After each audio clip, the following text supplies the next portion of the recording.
ఓం తత్సతు. శ్రీ గురుభ్యో నమః. గోమాత మహాత్మ్యాన్ని ఈ విధంగా చెబుతున్నాయి పురాణములు. ఉదక్యాసూతికో దోషో నైవ తత్ర గృహే భవేత్ భూమి దోషాస్తథాన్యపి యత్రైకా వసతే తు గౌః. ఈ శ్లోకములకు ఛందోబద్ధమైన పద్యానువాదం ఇది.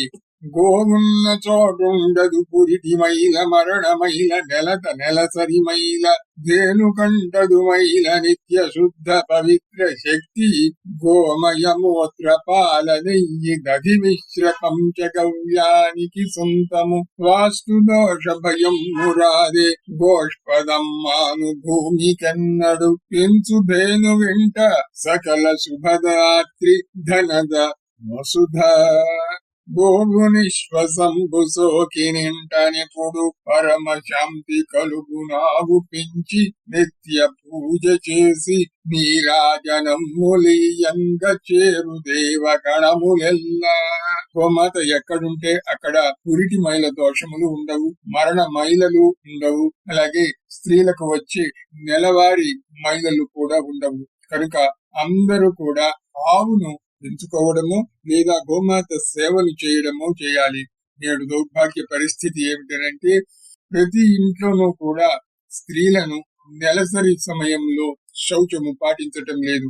దీనివల్ల ఆ ఇళ్లు పిశాచగ్రస్తములైపోతాయి. వాళ్ళ ఇంటిలో ప్రేత పిశాచములు ఉంటాయి. కనుక నెలసరి అయిపోయిన తరువాత గోమూత్రంతో ఇంటిని పరిశుభ్రము చేసుకోవాలి. గోమూత్రంతో గోమయంతో ఇంటిని సంరక్షణ చేసుకున్నందువల్ల నెలసరి మైల దోషములు పోతాయి. ఇవన్నీ కూడా కేవలము గోమాత కరుణ వల్ల జరుగుతాయి. ఎందుకనంటే గోమాత నిత్యము పరిశుభ్రమైనటువంటిది, పరిశుద్ధమైనటువంటిది, పవిత్రమైనటువంటిది. దానిని ఏ దోషములు సోకలేవు. కానీ అన్ని దోషములను గోమాత పరిహరింపగలదు. ముఖ్యంగా గోమూత్రము, గోమయము, పాలు, నెయ్యి, పెరుగు ఈ మిశ్రమములు కలిసిన మహాశక్తివంతమైనది. ఇది సర్వ దోషాలను నివారిస్తుంది. దీనిని స్వీకరిస్తే శరీరంలో ఉన్న దోషములు, పాపములు కూడా పోతాయి. అలాగే గోమాత ఎక్కడ అడుగు పెడితే అక్కడ వాస్తు దోషములు ఉండవు.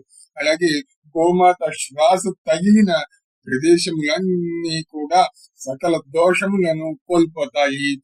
సకల దోషాలను గోమాత నాశనం చేస్తుంది. గోమాత ఊపిరి నుంచి వచ్చినటువంటి గాలి నాశనం చేస్తుంది. అలాగే గోమాతను పూజించి నీరాజనం ఇచ్చిన చోట సకల దేవతలు కొలువుంటారు. ఓం తత్సతు. పరమేశ్వరార్పణమస్తు.